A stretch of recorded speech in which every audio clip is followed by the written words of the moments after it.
When we settle into a retreat, we use form. It's pretty much a constant feature of everybody's life, really.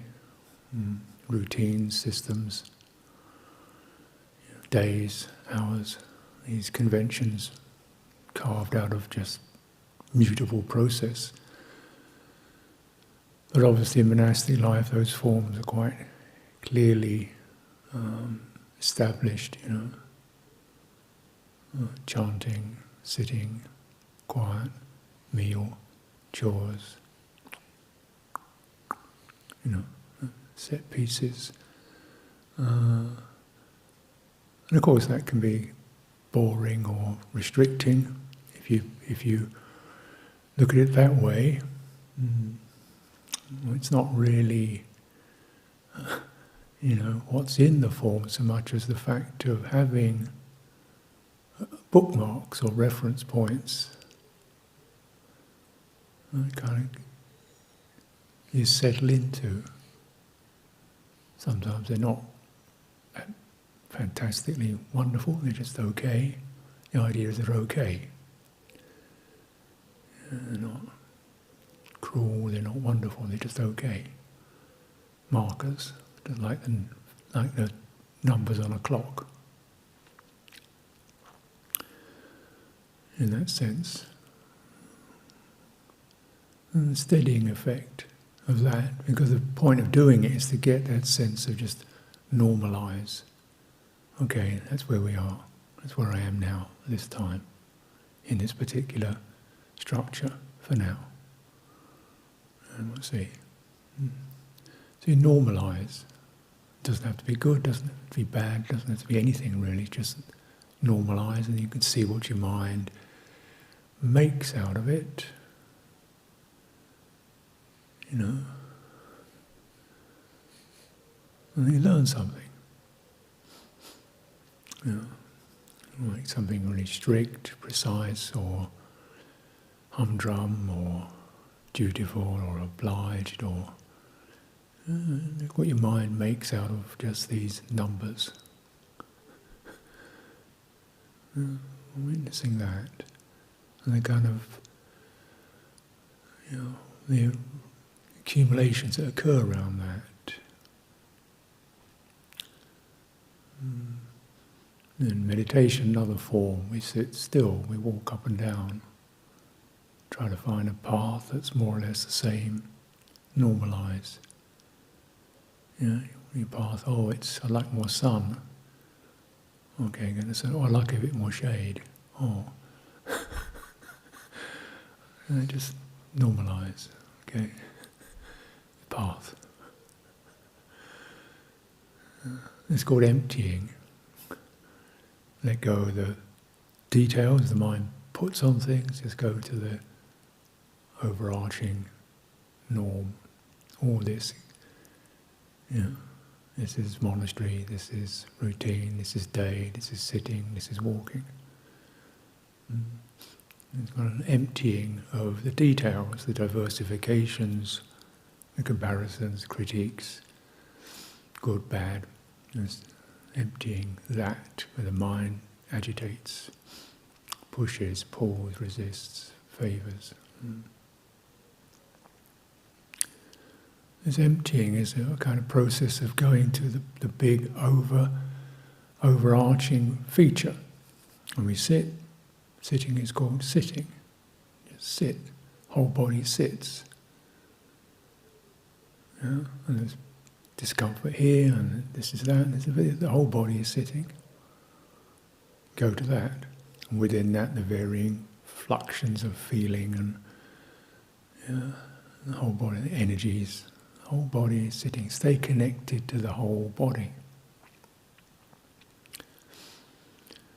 So the principle of emptying is you widen your attention to the whole, the wholeness that which you're gathering your experience within, the overarching quality, and you put less attention into the shifts within that, where your mind can favour and oppose, So you're doing this in order to relax that favouring and opposing, which is where the pressures build up.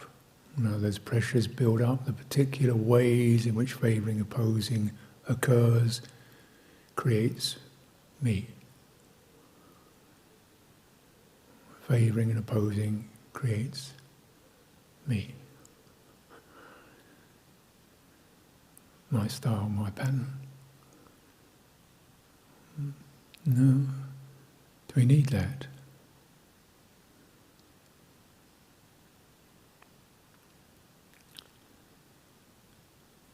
Is it helpful?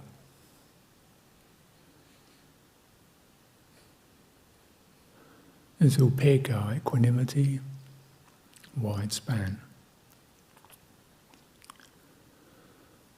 And so this is not, so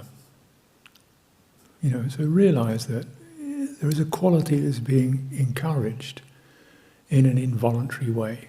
We're not saying now you've got to be equanimous, but once you widen your span to include it all, with its good, bad, warm, cold, bright, dark, what's the mood that covers all of that? You tune into it, heartfully. It's equanimous. It's some good, some bad. Why go into that? Just remain, but do remain connected. So that's the theme. Go to the wholeness, but do remain connected. Let go of the details, but do remain connected. And you can shift your mode of attention in accordance with the particular form that you're in.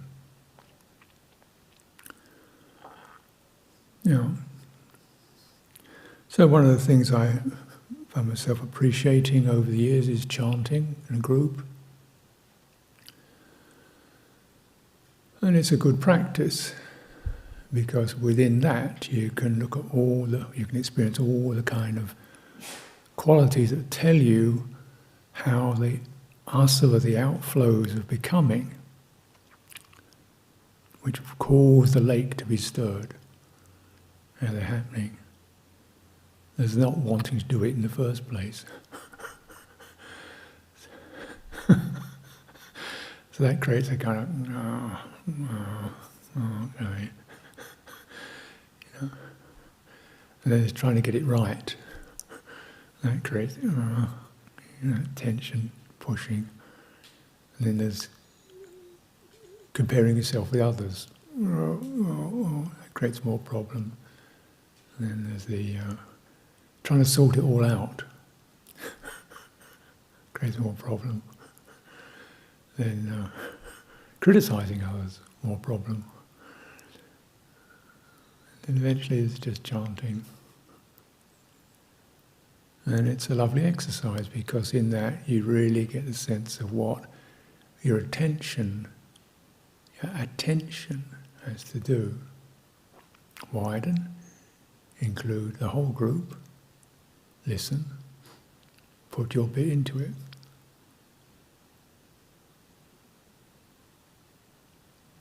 Widen your attention, include the whole group. When you breathe out, start adjusting your vocal cords. See what happens.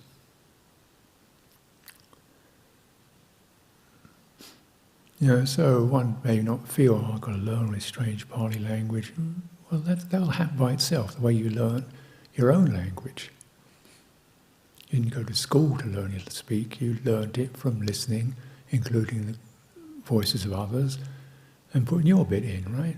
First it was just gaga goo, but then you got a bit better at it. You listened, you opened up, included, and you wanted to tune in, you wanted to be part of it. Then you put your bit in, whatever that is. The beauty of it is, in my opinion, my experience, if we just do that, you find, strange enough, all the voices start to harmonize. If we all listen, relax our angles, our attitudes, our resistances, our pressures, our got to make it work, our relax all those things. Listen, mind, and breathe out. You know how to operate your vocal cords. And your voices meet. And the quality of the voices sounding together harmoniously is a lovely, gentle uplifting. Because you've kind of let go of some of the burden of self, the pressure of it, the self-consciousness, the nervousness, all that. You release that, just to be a sound in a field of sound. It's a pleasant sound actually. It's not rumba or jazz, but it's steady, sonorous, belly, chest, throat, out breath, harmoniously. Oh, this is rather nice. It happens kind of by itself. The harmony happens by itself through the power of listening to the wide whole picture, the whole form. No pressure, be natural, breathe out. And just do that act of adjusting your vocal cords. And you'll pick it up. The first few phrases might be a bit clunky, hoarse, rasping, or then it gradually swings into a form. And then the quality that arises from that is a certain lifted. They're uplifted through taking the burden of self out of it. This uplifting is called piti. Lifted means something starts to rise by itself. It's a very important factor, one of the enlightenment factors. Lifted. Because it represents the point in the process where the one who does things begins to soften and quieten into the one who is just part of things. It's a precursor to samadhi, when the mind relaxes the doer into something much more harmonious.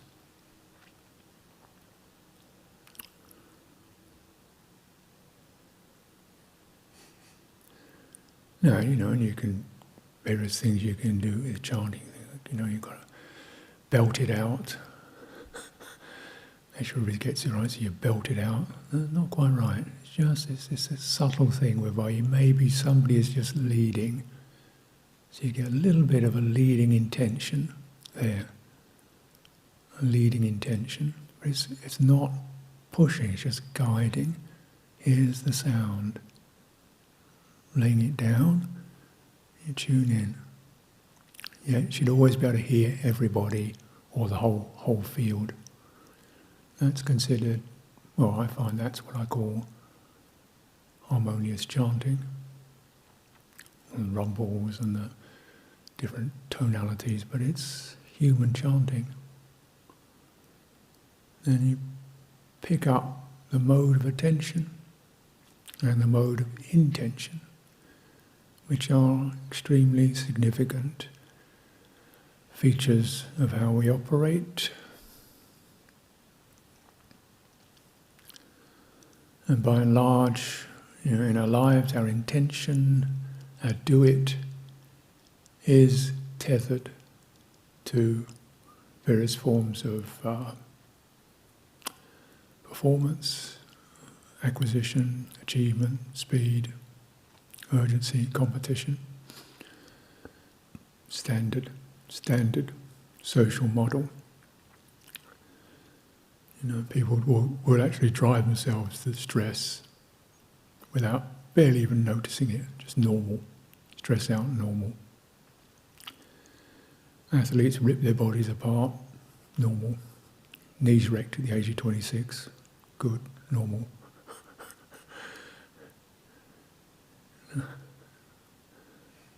Stressed out, you know. And don't even really see it as that, because there is no normal to relate to which feels acceptable. This is the kind of underlying shadow behind success and achievement. If you don't push your foot on the gas, you won't achieve. What will that be like? Shame, disgrace, failure, useless, loser, don't count, inadequate. So put your foot on the gas. And it's a reflex. You get trained into it. And it's potent. We're born with that reflex. It's called bhavasava. The reflex to become, the outflow of becoming. And it can take various forms. It's that which crystallizes an identity based upon intention. And since everything we do carries some kind of intention to it, otherwise you can't do anything, you're really recognizing how this bhavasava, which is, suffering, leads to profound suffering, stress, breakdown, self-criticism, competition, arrogance, and so forth, domination, one's body, other people, the planet. Recognizing how tethered that is in the unawakened being. You're born with it. You want to make your practice one of really understanding how that comes into play. How it can be untethered.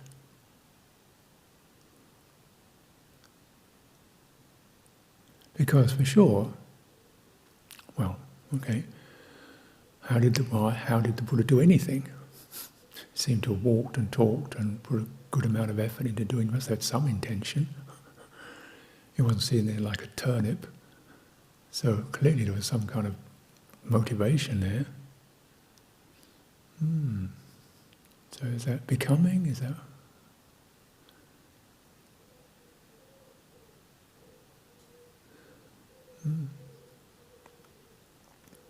Or is it something that's just tuning in, responding?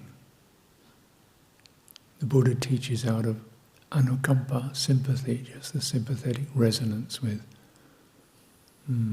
this is what's being asked, called for. How does this rise up? It's like when we stand, people say, okay, we're going to chant this sutta, this is what's being called for. Okay. Certainly there's an intention there, but the intention is kind of established by the situation that you flow into. So I don't think the Buddha was sitting around cooking up his next Dhamma talk when he was going bindabat, getting it ready to make sure he wowed people, or didn't say the same thing over and over again, or no, he just was walking, sits down, sees a situation, opens into a situation, expresses, lets the expression happen.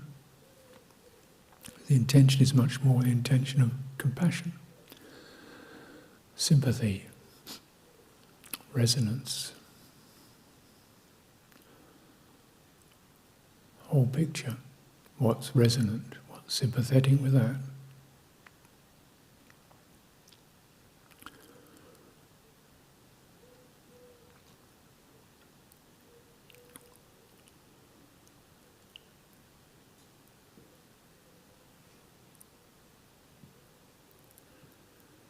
Yeah. So this is something you kind of get an eye on, get a feeling for, because that intention is what leads your life. And when you look around human life in general, it's a pretty grim picture. As a general thing, the human species destroying the planet, constantly at war with itself over thousands of years. Domination, exploitation, get ahead, achieve, compete, be better at, get more. Caught in that.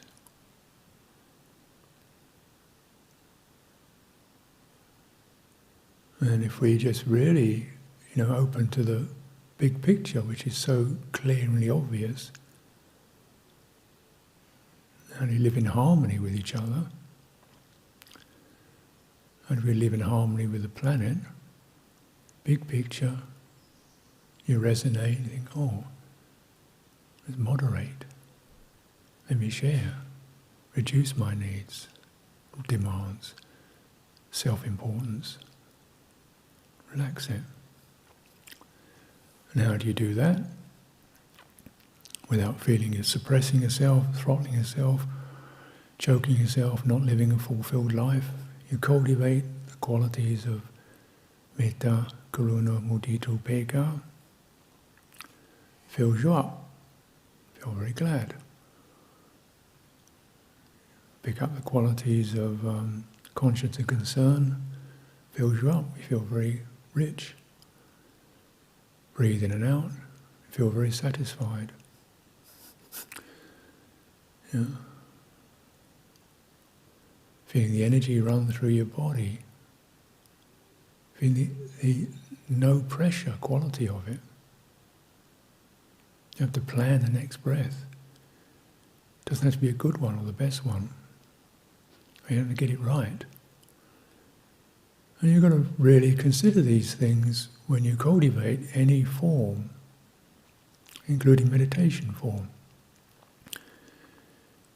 If you go in there with the idea you've got to get it right, I wouldn't recommend the results. Because already you've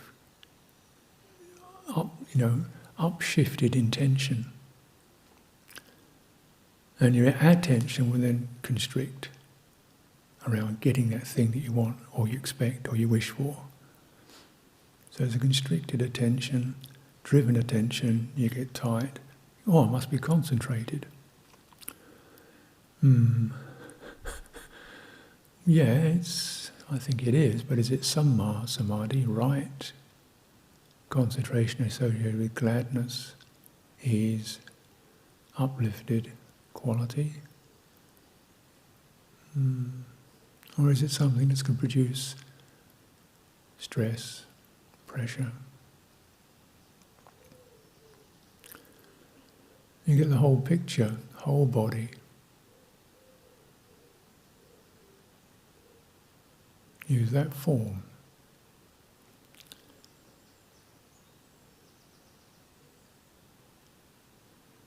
You settle within that, you find that the sense of the whole body begins to soften, the anatomy sort of dissolves in a way, there's a feeling of uprightness, there's a warm current of energy flowing through, the physical features begin to disappear, not because you're repressing them, just you're not engaged with them. You don't need to. You've got this, which is much better. So you stay with that, let the rest of it disengage from it, let it go. Sensing within that harmony, fluidities, flowing. And begin to release the constructions that we create.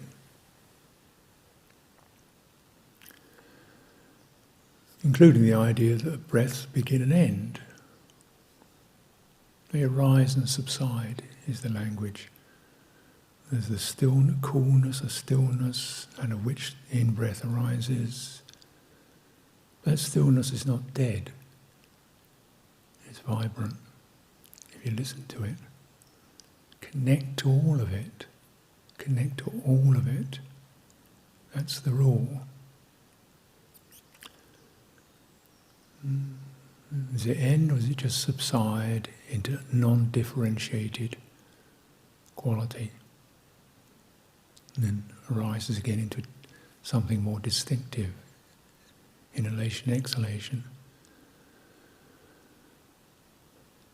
And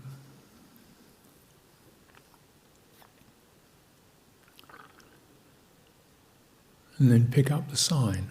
Which is the sign that is most restful in all that? Tuning into that.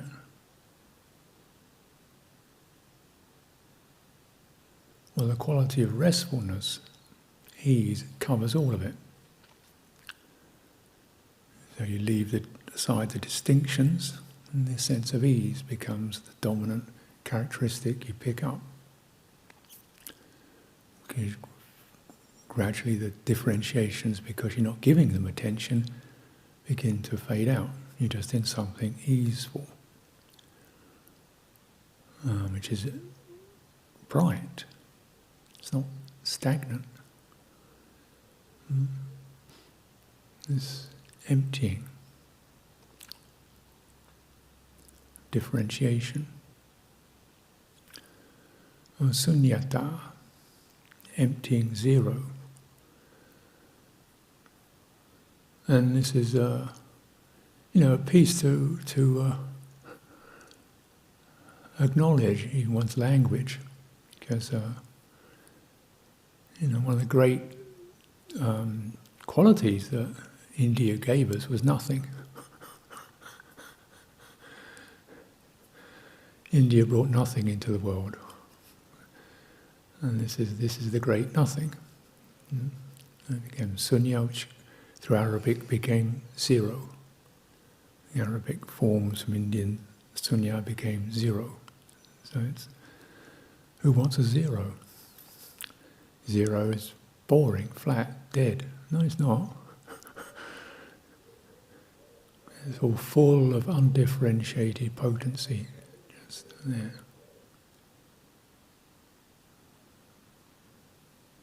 Mind is fully attuned, that's signless.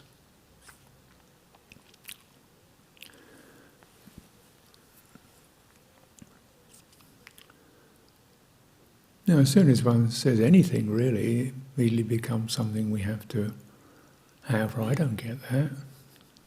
I don't get that. Well, that sounds difficult, remote. That sign of feeling difficult, remote, you don't get it. That's a sign. Okay? Following that sign, you're going to feel very unhappy. Or you're going to struggle to get something you haven't got. Don't follow that sign. Acknowledge the sign. Oh, good, I'm noticing that particular quality of I need to be something. And I'm aware of that. Need to be something. If I follow it, stress. If I tell myself, no, you don't need to be anything, that kind of tries to push it out of the way. But instead, if I feel the sense of needing to be, become, get it right, be a success, be as good as everybody else, how's that? What's happening in the body? Whole body. So it's like gripping in my belly. Whole body down to the feet.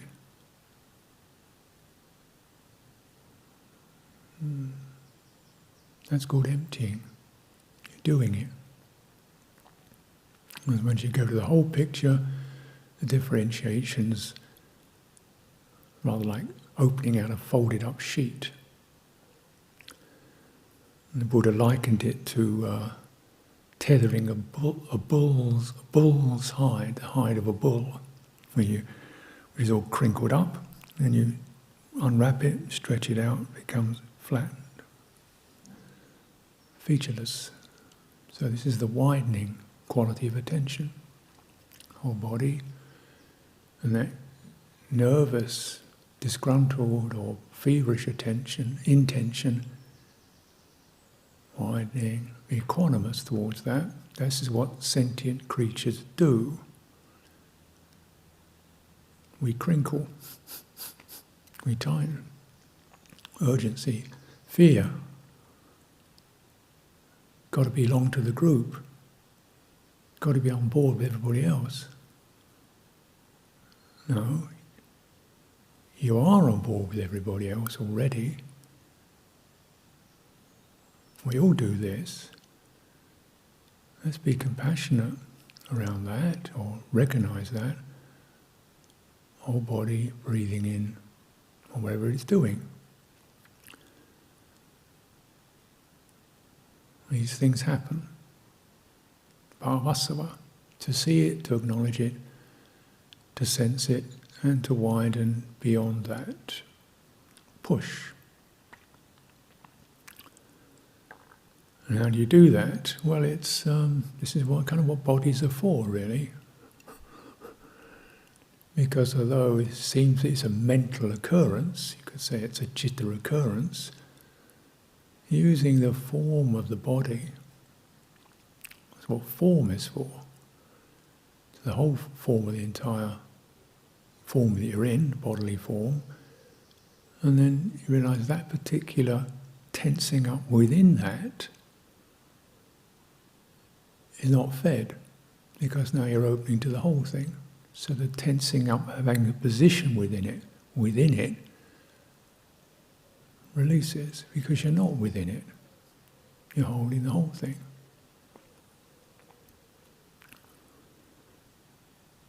And the quality then is one of relief, using form for what it's for.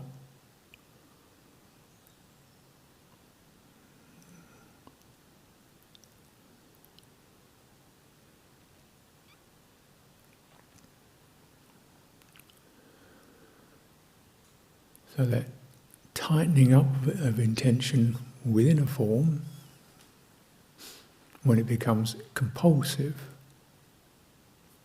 it's a reflex associated in maybe guilt, shame, need to be, self-definition, all that occurs around that tightening up, a compulsive tightening up.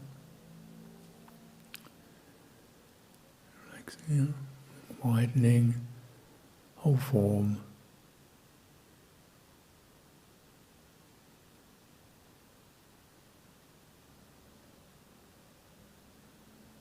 So then your intentions can be those which are judicious. Right? Just this amount, just this point, tune in. Just this a point. Stay connected, just this point. Keep the quality of goodwill. However subtle that can be, the non-ill will anyway. The non-dismissal, the non-closing down over my fears or guilt, inadequacy.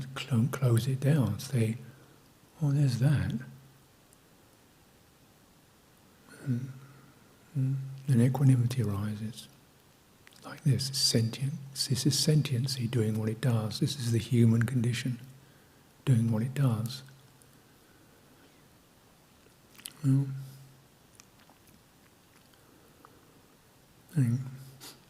we have our forms, contemplate all of them. We have the chores form, I can feel, am I doing enough? Am I working enough? Have I got it right? More. I'm not doing as much as she's doing, or he's doing. Guilt. Nobody's doing as much as me. Complain. Or just, okay, may we be well. Breakfast comes along. My confrontation with the gruel. Have I feeling guilty I shouldn't have this much food? And poor John, I've had gruel.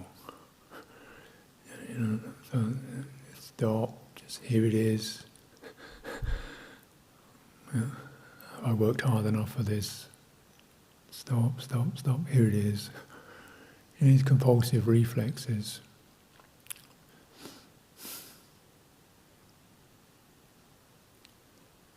And then jump in. Am I quiet enough? Silent enough? Or just being totally incommunicative? Guilt. Okay, form here is make an effort with speech restraint, collecting. Somebody says something to somebody else, don't jump up and down, it's just sound. If you do jump up and down, notice that. Okay. Who knows why, what's happening? Different people find silence can be very challenging for people. Feeling lost, alone, closed down, shut up. It's a form of punishment. Can be. Or it can be a form of relief. And you never quite know how it's playing for people. So what's important is we sustain that equanimity. This is not pristine, absolute, 100% total, state-of-the-art, perfect, fantastic model retreat. This is human beings making an effort with their karma, with their inclinations, with their pressures, with their compulsiveness. An encouragement for all of us to contemplate what we expect of ourselves and others. What we think we should be or other people should be. Forming identities. And how skillful, where does that take you? Suffering.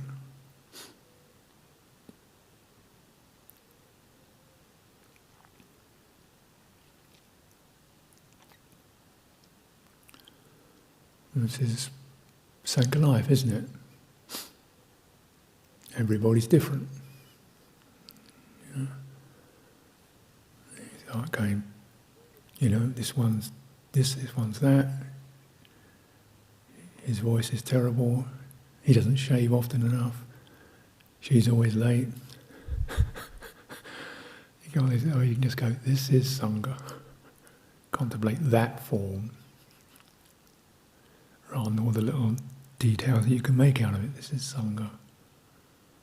And you get a sense of love occurs. Or for me anyway. Warm-heartedness. And that's where I want to be. I don't have to make an identity out of being the most warm-hearted person. And trying to cheer everybody up, make everybody happy. No, that's not what it's about. It's not pressurized to make people happy or to make myself happy. I'm just kind of generally quietly happy with some, dull patches. It's good enough. I'll settle for that. The contentment. These are things we encourage because they are rare. Excellence is what we want, but contentment is what we encourage.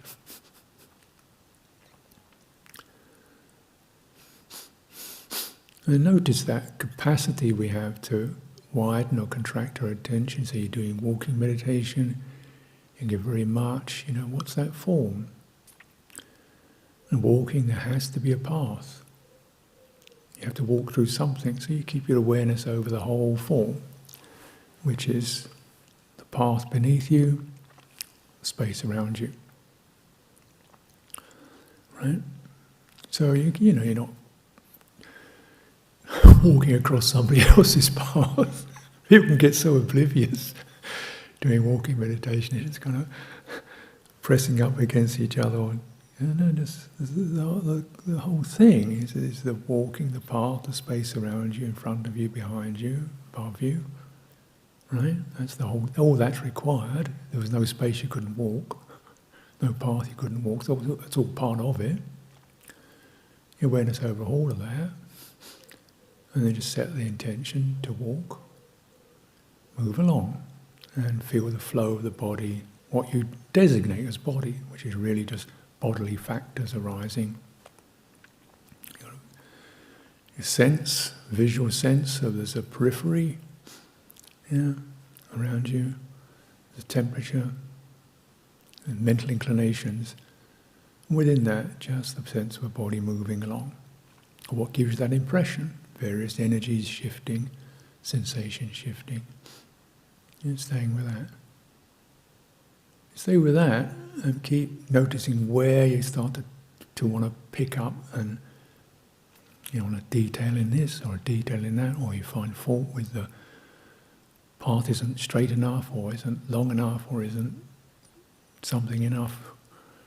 It's the path. That tree could be cut down.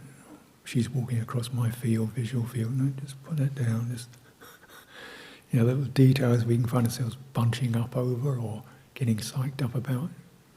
Walking. Just walking. And something, well, there should be more than that to it, surely. It should be getting into something happening. That's what's happening. That wish that something happening, that wish that something happens, that's called bhava. That's what's happening. Now if you release that, things are going to happen anyway. Do you need to make them happen? Or isn't it the fact of reclining, that emptying, is the big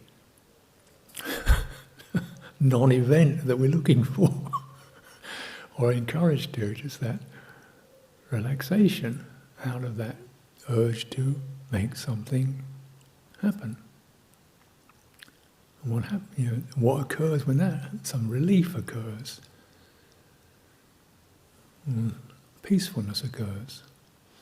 And that isn't predicated around a particular sensation, feeling, mood, nimitta of some kind. It's predicated around the wholeness, and the nimitta is one of relaxing, releasing, emptying, and the peacefulness that comes with that. You can do quite a lot in some simple but subtle checking one's intention. When it starts to tighten up, when it drifts off. And you get a lot of this stuff about, bring your attention back to the breath, mind is wandering back to the breath, mind is wandering back to the breath. Could you stop that? Is that really, you've got a puppy and you keep lugging it, pulling it back. It's just the kind of occasionally, come on, where are we? Come on, where are we? Just gently inclining and contemplating why the mind runs out. Where it wants to go. Freedom, happiness, sounds good. But that isn't where they are. Could it be that the freedom, happiness comes first of all through acceptance, contentment, and widening your attention to the whole form that you're in, because it's got a stable, reassuring quality to it. It's a quality that's lost. Most forms of human beings now have got a certain you've got to be. If you want to be in this class, you've got to be. If you want to get this job, you've got to be. Yeah? You've got to be. That kind of built in. What about being in a form that doesn't say you've got to be? Just says, here you are. Here you are. Here you are. Welcome. Here you are. Here you are. Welcome. Welcome. Don't you think the mind would actually eventually rather like that? And settle into that? Come back in that? rather than being jerked back into it, so it becomes a kind of prison sentence.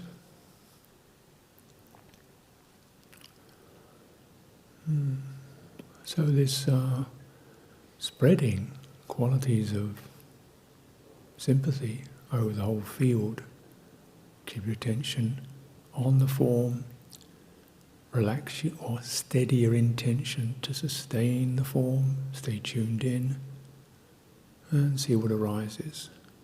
Contemplating, measuring that, its changeable nature, its selfless nature, and its emptying.